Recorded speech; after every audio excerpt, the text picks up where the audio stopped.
marilah sama-sama kita panjatkan kehadirat Allah Subhanahu wa taala atas segala nikmatnya yang telah diberikan kepada kita semua, yaitu nikmat sehat, nikmat taufik hidayah, inayah, dan nikmat paling besar adalah nikmat iman dan Islam. Selawat beserta salam semoga selalu tercurahkan kepada junjungan kita, baginda Nabi besar Muhammad sallallahu alaihi wasallam. Penghormatan saya yang setinggi-tingginya yaitu kepada Ibu Kepala Sekolah SMP Negeri 2 Murah Mulia beserta wakil, dan kepada guru-guru beserta staf TU. Dan tidak lupa pula penghormatan saya kepada teman-teman yang seperjuangan. Pada kesempatan yang berbahagia ini, izinkan saya untuk menjelaskan sedikit tentang makna sabar. Di dalam kehidupan, sabar berasal dari kata sabiro atau yasbiru, yang artinya menahan.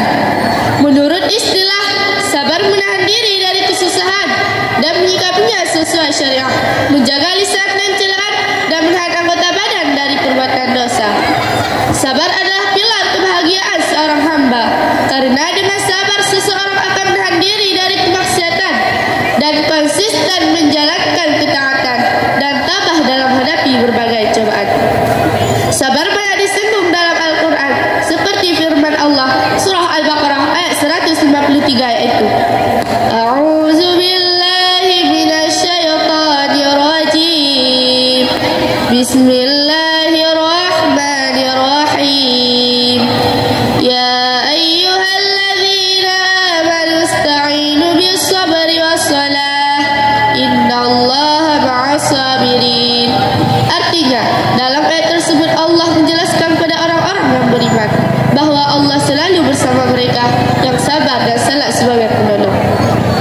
Ada beberapa kisah sabar yang dapat kita memotivasi dan menjadi ikhtibar dalam mengarungi samudra kehidupan.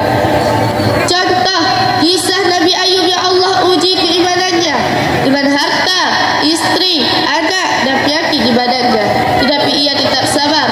Atau kisah Rasulullah sallallahu alaihi wasallam saat menyiarkan Islam, dicaci maki, disakiti, dan melewati berbagai rintangan yang penuh anak duri, tetapi ia tetap sabar.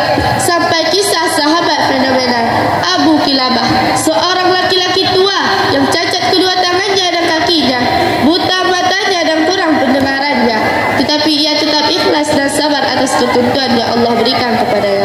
Subhanallah.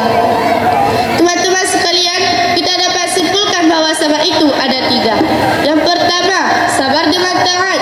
Contohnya, jalani salat tiap waktu, sedekah baik kepada orang tua maupun guru. Itu semua butuh kesabaran. Yang kedua, sabar menjauhi maksiat. Misalnya, teman-teman kita memilih ugal-ugalan di jalan daripada tadarusan. Terus kita dibuli, tidak mau ikut-ikutan. Subhanallah. Yang ketiga, sabar menjauhi maksiat. Sabar ketika ditimpa bencana dan ketika takdir tidak sesuai yang direncanakan dan ketika hasil tidak sesuai yang diharapkan. Sabarlah dan yakinlah Allah mempunyai hadiah indah di surga, yaitu surganya Allah.